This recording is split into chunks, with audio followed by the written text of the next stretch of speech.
নমস্কাৰ স্বাগতম জনাইছো আমাৰ চেনেলৰ অন্য এটি ভিডিঅ'ৰ মাজলৈ পুনৰবাৰ আপোনালোকক আজিৰ ভিডিঅ'টোত আমি এডিআৰই গ্ৰেড 3 গ্ৰেড 4 নতুবা অসম পুলিচৰ যি এবিইউবি এপিআৰৰ বা ড্ৰাইভাৰ কনষ্টেবলৰ যিমানখিনি ভাইভা টেষ্ট বৰ্তমান বাকি আছে ইণ্টাৰভিউ হ'ব বাকি আছে সেই ইণ্টাৰভিউখিনিৰ ওপৰত অকণমান আমি আলোচনা কৰিম আপোনালোকৰ লগত আগতে যিবোৰ ভাইভা টেষ্ট হৈ গৈছিল অসম পুলিচৰে হওক এডিআৰইয়ে হওক তাত কেনেকুৱা ধৰণৰ কি টপিকৰ ওপৰত প্ৰশ্ন সুধিছিল বা একদম ফুল্লি ইণ্টাৰভিউটো দিবলৈ আপোনালোকে যাওঁতে কেনেকুৱা ধৰণৰ ড্ৰেছ পৰিধান কৰিব লাগিব লগতে সামৰণি কেনেকৈ কৰিব লাগিব এটা ইণ্টাৰভিউ বা আৰম্ভণি কেনেকৈ কৰিব লাগে নিজৰ পৰিচয় দিওঁতে কিমানখিনি কথা গুৰুত্ব দিব লাগে আৰু মেইন কথা কোনকেইটা টপিকৰ ওপৰত প্ৰশ্ন আহে সেই বিষয়ে আজিৰ ভিডিঅ'টোত সম্পূৰ্ণকৈ আলোচনা কৰিম যদিহে আপুনি অসম চৰকাৰৰ কিবা চাকৰিৰ বাবে প্ৰিপেৰেশ্যন কৰি আছে আজিকালি গম পাই প্ৰতিটো ইণ্টাৰভিউতে ভাইভাৰ ব্যৱস্থা কৰিছে আজিৰ ডেটত আগতে হয়তো 2021 চনত বা 20 চনৰ আগত যিমানখিনি অসম পুলিচৰ ৰিক্ৰুটমেণ্ট হৈ গৈছিল তাত কোনো ধৰণৰ ভাইভাৰ ব্যৱস্থা কৰা নাছিল কিন্তু বৰ্তমান যিমানখিনি ৰিক্ৰুটমেণ্ট হৈ আছে অসম পুলিচৰ তাত কিন্তু ভাইভা ইণ্টাৰভিউ ব্যৱস্থা কৰিছে আৰু এডিআৰইটো ভাইভা থাকে গ্ৰেড 4ত সেয়েহে যিমানখিনি আপকামিঙো ৰিক্ৰুটমেণ্ট আহি আছে তাতো ভাইভা হ'ব সেয়া আপোনালোক নিশ্চিত থাকিব লাগিব গতিকে ভাইভাৰ বাবে সদায় প্ৰিপেৰেশ্যন কৰিব লাগিব কেনেকৈ এটা পৰিস্থিতিত নিজকে খাপ খুৱাই ৰাখিব পাৰি সেই বিষয়ে আজিৰ ভিডিঅ'টোত কথা পাতিম সম্পূৰ্ণকৈ শেষলৈ চাব যদি আপুনি ভাইভাৰ বাবে প্ৰস্তুতি কৰিছে কেনেকুৱা ধৰণৰ ড্ৰেছ পৰিধান কৰিব লাগে আটাইখিনি কথা আমাৰ ভিডিঅ'টো সম্পূৰ্ণকৈ শেষলৈ চোৱাৰ পিছত গম পাব তো প্ৰথম কথা এটা ভাইভা সম্পূৰ্ণকৈ আপোনালোকে যিমানে নম্বৰ নাথাকক কিয় ভাইভাটোত যদি 15 থাকে তাৰ 15ৰ ভিতৰত যদি আপুনি 15 উঠাব বিচাৰিছে যদি ভাইভাটোত 5 নম্বৰ থাকে যদি 5ৰ ভিতৰত যদি আপুনি 5 নম্বৰে উঠাব বিচাৰিছে এইকেইটা টিপছ এইকেইটা বস্তু আপোনালোকে ফ'ল' কৰিব নিশ্চিতভাৱে আপুনি ফুল্লি নম্বৰ পাব তো কোনকেইটা টিপছ বা কোনকেইটা বিষয় আপোনালোকে পঢ়িব লাগিব আপোনালোকক মই পোনপ্ৰথমতে 5টা বস্তুৰ কথা ক'ম সেইকেইটা আপোনালোকে ফ'ল' কৰিব নিশ্চিতভাৱে আপোনালোকৰ ভাইভাটো ভালদৰে ওলাই যাব বা পাছ কৰিব পাৰিব প্ৰথম কথা আপোনালোকৰ ড্ৰেছ কাৰণ কিছুমানে ভাইভাৰ ওপৰত ভিডিঅ' আপলোড কৰিছে বা তেওঁলোকে কৈছে ড্ৰেছটো তেওঁলোকে পিছত মেনশ্যন কৰিছে সেইটো তেনেকুৱা কথা নহয় আপুনি ভাইভাৰ ৰুমত সোমোৱাৰ পিছত আপোনাক যেতিয়া কুৱেশ্যন কৰি থাকিব তেতিয়া আপুনি ড্ৰেছৰ কথা ভাবিব নোৱাৰিব ড্ৰেছৰ কথাটো পোনপ্ৰথমতে আহিব লাগিব ড্ৰেছ লগতে আপোনাৰ হেয়াৰ ষ্টাইল চুলি আপুনি কেনেদৰে কাটিছে আপুনি মানুহজন কেনেকুৱা হৈ গৈছে ফৰ্মেল হৈ গৈছে নে কিবা জেং হৈ গৈছে সেই বস্তুখিনি আপোনালোকে আগতে গুৰুত্ব দিব লাগিব প্ৰশ্ন উত্তৰৰ আগত গতিকে সেই বস্তুখিনি আপোনালোকে ঘৰতে প্ৰিপেৰেশ্যন কৰিব লাগিব বা ঘৰতে সাজু হ'ব লাগিব নিজৰ ড্ৰেছিং চেঞ্চ নিজৰ মানুহজন কেনেকুৱা আপুনি বা নিজৰ চুলিৰ কাট কেনেকুৱা আপুনি কি কি পিন্ধিব পাৰে কি কি পিন্ধিব নোৱাৰে সেয়েহে মই ভাবোঁ সেইটো প্ৰথম ড্ৰেছ আপোনালোকৰ ফৰ্মেল হ'লে ভাল কিন্তু বৰ বিশেষ জেং হ'ব নালাগে কাৰণ এইটো ভাইভা হয় নেক্সট আপোনালোকৰ চুলিৰ কাট একদম ফৰ্মেল থাকিব লাগিব বাৰু অসম পুলিচত যেনেদৰে চুলি কাটে যদি অসম পুলিচৰ ভাইভাৰ বাবে আপুনি যায় সেই কাৰ্ডটো আপুনি লগাব পাৰে তাত কোনো ধৰণৰ চিন্তা নাই মেইলখিনিৰ বাবে ফিমেলেটো সম্পূৰ্ণ বেলেগ কথা আৰু এডিআইত কিন্তু সম্পূৰ্ণ আপোনালোকে ফৰ্মেল ড্ৰেছত গ'লে ফৰ্মেলভাৱে গ'লে ৱাটছ তেনেকুৱা ঘড়ী চৰি পিন্ধিব নালাগে বা হাতত ডাঙৰ ডাঙৰ ব্ৰেচলেট কিবা কিবি সেইবোৰ বস্তু লগাব নালাগে একদম চিম্পুলভাৱে গ'লেই বেষ্ট বুলি মই ভাবোঁ আৰু জোতা ইউজ কৰিব পাৰে অসম পুলিচৰখিনিয়ে আমাৰ দৌৰোতে যিবোৰ চেগা জোতা ইউজ কৰে বা তেনেকুৱা কিবা ইউজ কৰে তেনেকুৱা ইউজ কৰিলেও কথা নাই এডিআইৰ যিমানখিনি গ্ৰেড 4 ভাইভা দিব তেওঁলোকে কিন্তু ড্ৰেছিং চেঞ্জত জোতা নহ'লেও ফৰ্মেল চেণ্ডুল বা ফৰ্মেল জোতা একযোৰ পিন্ধি যোৱাটো আৱশ্যক বুলি মই ভাবোঁ ড্ৰেছিং চেঞ্চত ইমানেই ফৰ্মেল আপোনালোকে ইউজ কৰিব পাৰে হেয়াৰ ষ্টাইল একদম চিম্পুল চুলিৰ কোনো ধৰণৰ কালাৰ কৰা থাকিব নালাগিব হাতত কোনো ধৰণৰ ডাঙৰ টেটু বা তেনেকুৱা কিবা নাথাকিলে জেং বস্তুটো আপোনালোকৰ হাতত নাথাকিলে সুন্দৰকৈ আপোনালোকে ড্ৰেছিং চেঞ্চতো তেওঁলোকে এক্সট্ৰা নম্বৰ উঠায় আপোনালোকৰ বাবে কেনেদৰে কথা কৈছে ভাইভাখিনিৰ ভিতৰত কেনেদৰে বিহেভ কৰিছে তাত 4-5জন আপোনালোকক মানুহে প্ৰশ্ন কৰি থাকিব তেওঁলোকৰ লগত আই কণ্টেক্ট কৰিব পাৰিছে নে নাই তেওঁলোকৰ মনৰ মাজত সোমাই যাব পাৰিছে নে নাই তাত তেনেকুৱা ধৰণে বহুত তেওঁলোকে লক্ষ্য কৰে সেইবোৰৰ ওপৰতে আপোনালোকক নম্বৰ দিয়ে এতিয়া প্ৰথম কথা ড্ৰেছিং চেঞ্চ আপোনালোকৰ হয়তো হৈ গৈছে নেক্সট আহিব ইন্ট্ৰডাকশ্যনৰ কথা আপোনালোকে গম পায় কেইজনমান ডাঙৰ ডাঙৰ মানুহ ভদ্ৰ মানুহ যদি এজন ৰুমত সোমাই থাকে এয়া ইণ্টাৰভিউৱে হওক বা স্কুল কলেজতেই হওক সেইখিনি এটা সাধাৰণ জ্ঞান সৰু জ্ঞান আপোনালোকে পাৰ্মিশ্যন লৈ কিনে সোমাব লাগিব ৰুমত সেয়া হয়তো আপোনালোকে গম পায় দৰ্জাত নক লৈ কিনে বা নক কৰি কিনে সোমাব লাগিব মে আই কামিন মেম মে আই কামিন ছাৰ বা মই সোমাব পাৰোঁনে তেনেকুৱা ধৰণে আপোনালোকে পাৰ্মিশ্যন লৈ তেওঁলোকৰ উপদেশ লৈ কিনে আপোনালোকে সোমাব লাগিব বা তেওঁলোকৰ আদেশ লৈ আপোনালোকে সোমাব লাগিব এইটো কথা আপোনালোকে গম পায় যদিহে তেওঁলোকে আহা বুলি কয় ভিতৰলৈ সোমাই আহা বুলি কয় লাহেকৈ দৰ্জাখন মেলি আপোনালোক সোমাই যাব লাগে সেইটো গম পায় তাৰ নেক্সটত এটা সকলোৱে ভুল কৰে যেতিয়া তোমালোকক ইণ্টাৰভিউটোলৈ মাতে তোমালোকে যেতিয়া দৰ্জাত নক কৰা বা মই সোমাব পাৰোঁনে ছাৰ মেম বুলি কোৱা তেতিয়া তোমালোকে যেতিয়া পাৰ্মিশ্যন লোৱা তেওঁলোকে সোমাব দিয়াৰ লগে লগে আপোনালোকে থেংক ইউ বা তোমালোকে ধন্যবাদ বুলি কোৱা সেই থেংক ইউ বা ধন্যবাদটো তেতিয়া নহয় যেতিয়া তোমালোক ৰুমৰ ভিতৰ পাবাগৈ তাত এখন চকী থাকিব নিৰ্দিষ্ট তেওঁলোকৰ টেবুলৰ সন্মুখত সেই টেবুলখনত যেতিয়া বহিবা তোমাক বহিব ক'ব তেতিয়াহে বহিবা বহিব নোকোৱালৈ আপোনালোক বহিব নালাগে বহিব কোৱাৰ পিছত যেতিয়া বহিবা এই বহাৰ পিছতেই ধন্যবাদটো দিব লাগে কাৰণ ৰুমত সোমাই অহাটো আপোনালোকে ধন্যবাদ দিব নালাগে তেওঁলোকে সোমাই আহি দিয়াৰ বাবে ধন্যবাদ দিব নালাগে কিন্তু চকীখনত যে তেওঁলোকৰ আগত আপোনাক বহিব দিলে বা তোমাক বহিব দিলে সেইটোৰ বাবেহে তেওঁলোকক থেংক ইউ বা ধন্যবাদ ক'ব লাগে এইটো আছিল আপোনালোকৰ একদম ইন্ট্ৰোডাকশ্যনৰ বেছিক বস্তু প্ৰথম এই বস্তুখিনি আপোনালোক একদম ক্লিয়াৰ থাকিব লাগিব দৰ্জাখন খপকৈ টানকৈ মেলি কিনে সোমাই যোৱাটোৱে ডাঙৰ কথা নহয় এজন ভদ্ৰ মানুহৰ নিচিনাকৈ ভালদৰে যাব লাগে নেক্সট আপোনালোকক হয়তো পৰিচয়টো দিব পাৰে বা কিছুমানে অকণমান টেকনিক খটুৱাই কিনে কয় আপুনি নিজৰ বিষয়ে কওক তুমি নিজৰ বিষয়ে কওক নিজৰ বিষয়ে বুলি কওঁতে কিছুমান এনেকুৱা কেণ্ডিডেট আছে তেওঁলোকৰ মাক দেউতাকৰ নাম একদম ঘৰৰ পৰিয়ালৰ আটাইখিনিৰ নাম তেওঁ হবি কি এক্সেট্ৰা বহুত কিবা কিবি কৈ দিয়ে নিজৰ বিষয়ে কওক বুলি ক'লে পোনপ্ৰথমতে আপোনালোকৰ নামটো কওঁতেও তাত কিছুমান কথা আছে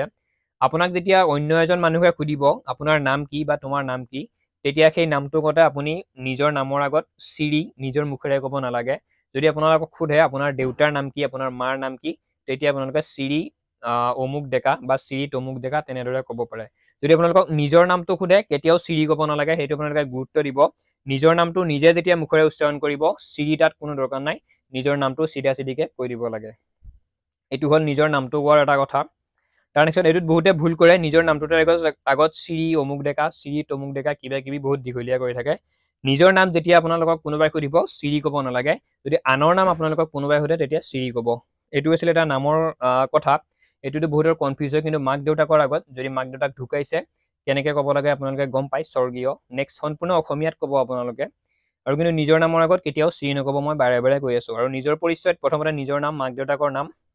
নেক্সট স্কুলীয়া শিক্ষা ক'ত শেষ কৰিছিল বা ক'ৰ পৰা আৰম্ভ কৰিছিল ক'ত শেষ কৰিছিল সিমানখিনি ক'ব লাগে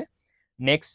আৰু গাঁওখনৰ নাম সিমানখিনি নিজৰ বিষয়ে যদি ক'ব দিয়ে সিমানখিনি আৰু যদি আপোনাক সুধিব পাৰে আপোনাৰ হবি কি নেক্সট আপুনি হবিটো ক'ব পাৰে বা সীমা নাই বহুত কিবা কিবি নিজৰ পৰিয়ালৰ কথা নিজৰ ডিষ্ট্ৰিক্ট এই আটাইবোৰ বস্তু কৈ থাকিব নালাগে যদি চমুকৈ নিজৰ বিষয়ে আপোনালোকক ক'ব দিয়ে পৰিচয় দিব দিলেও ইমানেই যদি সোধে হবি আপোনাৰ হবি কি যিটো বস্তু আপুনি একদম প্ৰপাৰলি জানে যিটো আপোনাৰ হবি যিটো কৰি আপুনি ভাল পায় যিটো ফিউচাৰত কৰিবলৈ আপোনাৰ মন আছে বা কেতিয়াবা কৰি পাইছে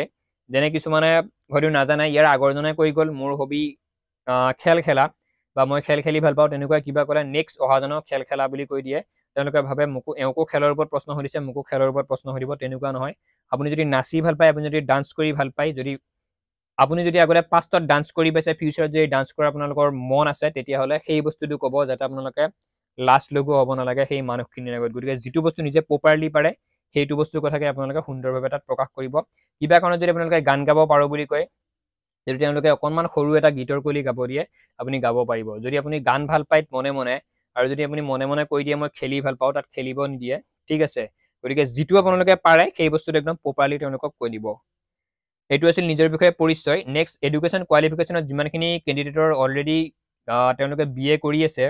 বা তেওঁলোকৰ মেজৰ ছাবজেক্ট কি সুধিব পাৰে কিছুমান অসম পুলিচৰ কেণ্ডিডেটে BA কমপ্লিট কৰিছে ইতিমধ্যে তেওঁলোকক সুধিব পাৰে তোমাৰ মেজৰ ছাবজেক্ট কি আছিল মেজৰ ছাবজেক্ট যিয়ে আছিল যদি আপোনালোকৰ ৰাজনীতি বিজ্ঞান পলিটিকেল ছায়েন্সত মেজৰ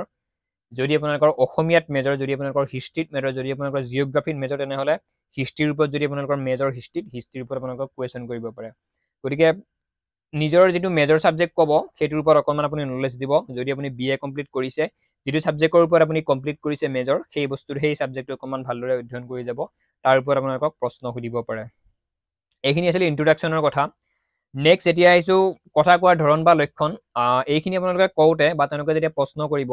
আপোনালোকে আই কণ্টেক্টটো ৰাখিব মুখত অকণমান হাঁহি অভাৰ কনফিডেঞ্চো নহয় বা বৰ জোৰেৰে হাঁহি থাকিব নালাগে তেতিয়া আপোনালোকক অকণমান বলিয়াৰ নিচিনা তেনেকুৱা যদি আপোনালোকে বিহেভ কৰে তেওঁলোকে আপোনালোকৰ মাতটো কমাই দিব অকণমান মিচিকিয়া হাঁহি থাকিব লাগে মুখত নেক্সট আটাইখিনি যিমানখিনি আপোনালোকৰ গাৰ্ডে প্ৰশ্ন কৰিব বা যিয়েই নহওক যোনেই প্ৰশ্ন নকৰক টিচাৰে হওক যিয়ে নহওক তেওঁলোকৰ লগত আই কণ্টেক্টটো আপোনালোকে ৰাখিব লাগে আৰু এইখিনিয়ে কথা কোৱাৰ ধৰণ ব্যৱহাৰটো ডাঙৰক কেনেদৰে ব্যৱহাৰ কৰিব লাগে সেয়া হয়তো আপোনালোকে গম পায় বহাৰ পজিশ্যন নিজৰ আঁঠু দুটাৰ ওপৰত নিজৰ হাতখন থৈ হাতখন কোনো কণ্ডিশ্যনত এনেকুৱা এখন আপোনালোকৰ সন্মুখত টেবুল থাকিব সেই টেবুলখনৰ ওপৰত একদম অফিচাৰ বহাই দি বহি কিনে আপোনালোকে কথা ক'ব নালাগে হাত দুখন আপোনালোকৰ আঁঠুৰ ওপৰত ৰাখিব আপোনালোকে মানুহটো ষ্ট্ৰেট থাকি কিনে ধুনীয়াকৈ প্ৰশ্ন উত্তৰখিনি যিখিনি পাৰে সেইখিনি দিব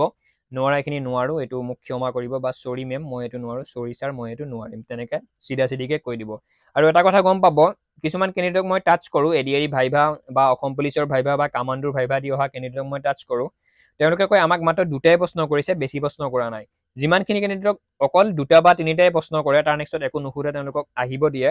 সেইখিনি কেণ্ডিডেটৰ কিন্তু ভাইভাটো বেয়া হয়, কাৰণ তেওঁলোকে গম পায় এই ল'ৰা বা ছোৱালীজনীৰ নলেজটো কম, এওঁলোকক প্ৰশ্ন নুসুধাই ভাল, মাৰ্কটো তেওঁলোকক কমাই দিয়ে। আৰু যিখিনি কেণ্ডিডেটক 4-5টা বা 5-6টা প্ৰশ্ন সুধিছে, অৰ্থাৎ আপুনি যদি প্ৰশ্ন উত্তৰখিনি ভালদৰে দিব পাৰিছে, তেওঁলোকৰ আগত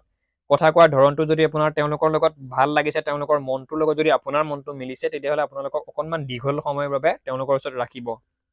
বা 2-এটা টেকনিক কৰি যদি কথা পাতি ভাল লাগিছে, 2-এটা প্ৰশ্ন বেছিকৈ সুধিব, আৰু তেতিয়াই গম পাব আপোনাৰ হয়তো ভাইভা টেষ্টটো সুন্দৰ হৈছে। আৰু যিমানখিনি কেণ্ডিডেটক 1 বা 2টা প্ৰশ্ন কৰি কিনে তেওঁলোকক আহিব দিয়ে, বাহিৰ কৰি দিয়ে, তেওঁলোকে গম পাব লাগে যে আমাৰ ভাইভা টেষ্টটো সিমান ভাল হোৱা নাই, বা আমাৰ কথাত তেওঁলোক ইণ্টাৰেষ্টেড নহয়, সেইটো কাৰণে আমাক কম সময়ৰ ভিতৰতে আহিব দিছে। আৰু মই যিমানক টাচ কৰিছোঁ ভাইভা দি ওলাই অহা কেণ্ডিডেটক, তেওঁলোকক যেতিয়া সোধোঁ কেইটা প্ৰশ্ন কৰিছে, হায়েষ্ট 1টা কৈছে, বা কিছুমানে 2টা কয়, নিজৰ পৰিচয়টো সোধে আৰু এটা প্ৰশ্ন সোধে কিবা, তেওঁলোকৰ কিন্তু বেয়াই হৈছে মই পিছত খবৰ লোৱাৰ পিছত। গতিকে আপুনি নেভাবিব যে মই মোক দেখোন 5 মিনিট 6 মিনিট ৰাখিলে বা 5টা 6টা 7টা কুৱেশ্যন কৰিলে মোৰ ইণ্টাৰভিউটো বেয়া হৈ গৈ আছে নেকি বুলি নাভাবিব, একদম কনফিডেঞ্চত থাকিব, যিখিনি পাৰে ধুনীয়াকৈ এনচাৰ দিব। যিমান দীঘলীয়া কৰি গৈছে, তেওঁলোকে কথা পাতি আপোনাৰ লগত ভাল পাইছে, সেইটো কাৰণে দীঘলীয়া কৰিছে, প্ৰশ্ন 2-এটা সুধি গৈ আছে। ঠিক আছে, এইবোৰে বেছিক কথা, সৰু সৰু কথাবোৰ আপোনালোকে গুৰুত্ব দিব, ধুনীয়াকৈ পাছ কৰি আহিব, কাৰণ অসম পুলিচৰ গ্ৰেড 4ৰ ভাইভা টেষ্ট হয়, ইমান ডাঙৰ ডাঙৰ প্ৰশ্ন নুসুধে। এতিয়া আহিছোঁ প্ৰশ্ন, কিমানখিনি বিষয়ৰ ওপৰত বা কোনকেইটা টপিকৰ ওপৰত আপোনালোকে প্ৰশ্ন পঢ়িব লাগিব, সেই বিষয়ে কোনকেইটা টপিক চাব লাগিব, সেইখিনিৰ ওপৰত কথা পাতিব বিচাৰিছোঁ। প্ৰশ্ন উত্তৰ, প্ৰথম কথা আপোনালোকৰ আছাম হিষ্ট্ৰী, যিহেতু অসম পুলিচ, যিহেতু অসমৰ চাকৰি গ্ৰেড 4ৰে হওক গ্ৰেড 3 হওক, বিশেষকৈ আছাম হিষ্ট্ৰী আপোনালোকে চাবই লাগিব। মণিৰাম দেৱান, পিয়লি ফুকনৰ বিষয়ে, চিপাহী বিদ্ৰোহৰ বিষয়ে, সেইবোৰ আপোনালোকে চাব লাগিব। নেক্সট আপোনালোকৰ নিজৰ যিখন জিলা, যিখন ডিষ্ট্ৰিক্টৰ পৰা আপুনি বিলং কৰে, দৰঙে হওক, কোটালগুৰি হওক, কোকৰাঝাৰে হওক, যিয়ে নহওক, সেই ডিষ্ট্ৰিক্টখনৰ DC, SDC বা যিয়ে নাথাকক, SP, পুলিচ অফিচাৰ বা কিবা কিবি যিয়ে নাথাকক, সেই বস্তুখিনি আপোনালোকে জানিব লাগিব। তাৰ নেক্সটত, যদি অসম পুলিচৰ ভাইভা টেষ্ট হয়, অসম পুলিচৰ বিষয়ে জানিবই লাগিব, কোন ক'ত কি ডাঙৰ অফিচাৰ আছে, বা কেনেকুৱা ধৰণৰ আমি চেলেৰি পাওঁ, কেতিয়া কোনটো পদত কেনেকুৱা ষ্টাৰ লাগে আমাৰ কান্ধত, সেই বস্তুখিনি আপোনালোকে গম পাব লাগিব। অসম পুলিচৰ যদি ভাইভা, অসম পুলিচৰ বিষয়ে জানিবই লাগিব, সেইটো একদম গুৰুত্বপূৰ্ণ। নেক্সট ৰাষ্ট্ৰীয় গীত, ৰাষ্ট্ৰীয় সংগীত, ৰাষ্ট্ৰীয় গীত কোনটো, ৰাষ্ট্ৰীয় সংগীত কোনটো, বহুত শিক্ষিত কেণ্ডিডেটৰ ৰাষ্ট্ৰীয় গীত আৰু ৰাষ্ট্ৰীয় সংগীতৰ মাজত খোকোজা লাগে, সেইবাবে কৈছোঁ ৰাষ্ট্ৰীয় গীত কোনটো, ৰাষ্ট্ৰীয় গীত গাওঁতে কিমান সময় লাগে, কোনে ৰচনা কৰিছিল, কোনে লিখিছিল, কোনে সুৰ কৰিছিল, ৰাষ্ট্ৰীয় সংগীত গাওঁতে কিমান সময় লাগে, কোনে ৰচনা কৰিছিল, কোনে লিখিছিল, কোনে সুৰ কৰিছিল, এই ৰাষ্ট্ৰীয় গীত আৰু ৰাষ্ট্ৰীয় সংগীতৰ ওপৰত গুৰুত্ব দিব। আমাৰ ৰাষ্ট্ৰীয় গীত হৈছে জনগণ মন, আৰু আমাৰ ৰাষ্ট্ৰীয় যিটো গীত আছে সেইটো হৈছে বন্দে মাতৰম, আৰু ৰাষ্ট্ৰীয় যিটো গীত সেইটো হৈছে আমাৰ, মোৰ অকণমান কনফিউজ আছে বাৰু বস্তুটো, ৰাষ্ট্ৰীয় গীত আমাৰ আছিল বন্দে মাতৰম, আৰু ৰাষ্ট্ৰীয় সংগীত জনগণ মন। এই দুটাৰ মাজত যিমানখিনি পাৰ্থক্য, ক্ষমা কৰিব মোৰো অকণমান ভুল হৈছে বাৰু কথাটো, এই দুটাৰ মাজত যিমানখিনি পাৰ্থক্য আছে সেই বস্তুখিনি আপোনালোকে জানি যাব। ইমানেই আছিল ভাইভা, প্ৰশ্ন উত্তৰ ইমান সুধিব, সামৰণিত বৰ বিশেষ একো নাথাকে, আপোনালোকে ধুনীয়াকৈ ধন্যবাদ দি কিনে ওলাই আহিব। আহোঁতে চকীখন যাতে, যিখন চকীত আপুনি বহি থাকে সেইখন যাতে বহুত পিছুৱাই কিনে থৈ নাহে, আগৰ ঠাইত যিমানখিনিতে আছিল চকীখন সেইখিনি চাই আহিব, কাৰণ আৰম্ভণিৰ পৰা শেষলৈকে সেই 4জন বা 5জন মানুহে যে আপোনাক কুৱেশ্যন কৰিব, তেওঁলোকে আপোনালোকক আপোনাৰ ওপৰতে গোটেইখিনি নলেজ দি থাকে, গোটেইখিনি গুৰুত্ব আপোনাৰ ওপৰতে দি থাকে, কেনেদৰে আপুনি ওলাই আহিছে ৰুমৰ পৰা, একদম সোমোৱাৰ পৰা ওলোৱালৈকে গোটেইখিনি নটিচ আপোনাকে কৰি থাকিব। গতিকে একদম সাৱধান, সিমানখিনি আৰু ভাইভা বৰ বিশেষ টান নহয়, মেইনলি অসম হিষ্ট্ৰীৰ ওপৰত প্ৰশ্ন আপোনালোকে চাই যাব। আৰু বিশেষকৈ ক'লোৱে মই আৰু পৰিচয়টো কেনেদৰে দিব লাগে। নেক্সট যদি কিবা ডাউট থাকে বা কিবা সুধিব লগা আছে ভিডিঅ'টোত কমেণ্ট কৰিব, আৰু এনেদৰে কৈ হয়তো গৈ থাকোঁতে অকণমান দীঘলীয়া হৈ যায় ভিডিঅ'টো, সেইটো কাৰণে ইমান দীঘলীয়া হয়তো কৰা নাযায়। আৰু প্ৰতিটো বস্তু এটা কথা আছে, ডাকৰ বচনো হয়তো আছে, শেষ ভালে সকলো ভাল। গতিকে শেষখিনি যদি আপুনি ভাল কৰিব পাৰিছে, আপোনাক যদি 5 বা 6 মিনিট সময় তেওঁলোকে যদি কুৱেশ্যন কৰি আছে, একদম ধুনীয়া কথা, আপোনাৰ লগত কথা পাতি তেওঁলোকে ভাল পাইছে। গতিকে ড্ৰেছিং চেঞ্চ, নিজৰ শৰীৰটো একদম ভালদৰে যাব, পৰিষ্কাৰ হৈ কিনে চুলি তুলি ভালদৰে চাফা কৰি যাব, আপোনালোকৰ একদম মাৰ্কটো যদি 5 আছে 5এই পাব, যদি 15 আছে 15 পাব, কোনো টেনশ্যন নাই। নেক্সট যদি ভাইভাৰ ওপৰত কিবা সুধিব লগা আপোনালোকৰ প্ৰশ্ন থাকিল, বা কিবা যদি সন্দেহ থাকিল, নজনা বস্তু, ভিডিঅ'টোৰ তলত কমেণ্ট কৰিব, মই আপোনালোকৰ কমেণ্টৰ ৰিপ্লাই এনেও খুব সোনকালে দিওঁ, যদিও সময়ৰ অকণমান অভাৱ, অকণমান দেৰিকৈ হ'লেও আপোনালোকৰ ৰিপ্লাইটো দিওঁ। সম্পূৰ্ণ ভিডিঅ'টো ইমানেই আছিল। চেনেলত যদি প্ৰথমবাৰ আহিছে চেনেলটি ছাবস্ক্ৰাইব কৰিব, আমাক অকণমান আগুৱাই যোৱাত হয়তো উৎসাহ দিব, তাৰে আশাৰে আজিৰ ভিডিঅ'টিৰ সামৰণি মাৰিছোঁ। আমি অন্য এটা ভিডিঅ'ত আকৌ লগ পাম। লগতে আপোনালোকৰ শিক্ষাগত অৰ্হতাসমূহ জনাবলৈ নাপাহৰিব, কাৰণ আপোনালোকৰ শিক্ষাগত অৰ্হতাসমূহ চাই কিনে আমি আপোনালোকৰ বাবে যিবিলাক অসমৰ প্ৰাইভেটেই হওক, চৰকাৰী বেচৰকাৰী যিয়ে নহওক, যিমানখিনি চাকৰি আহি থাকে তাৰ খবৰসমূহ আমি আপোনালোকক দি থাকিব পাৰোঁ। সেয়ে আপোনালোকৰ শিক্ষাগত অৰ্হতাখিনি আমাক দিবলৈ নাপাহৰিব। সম্পূৰ্ণ ভিডিঅ'টো ইমানেই আছিল। সম্পূৰ্ণকৈ শেষলৈ চোৱাৰ বাবে পুনৰবাৰ ধন্যবাদ জনাই আজিৰ ভিডিঅ'টিৰ সামৰণি মাৰিছোঁ। জয় আই অসম।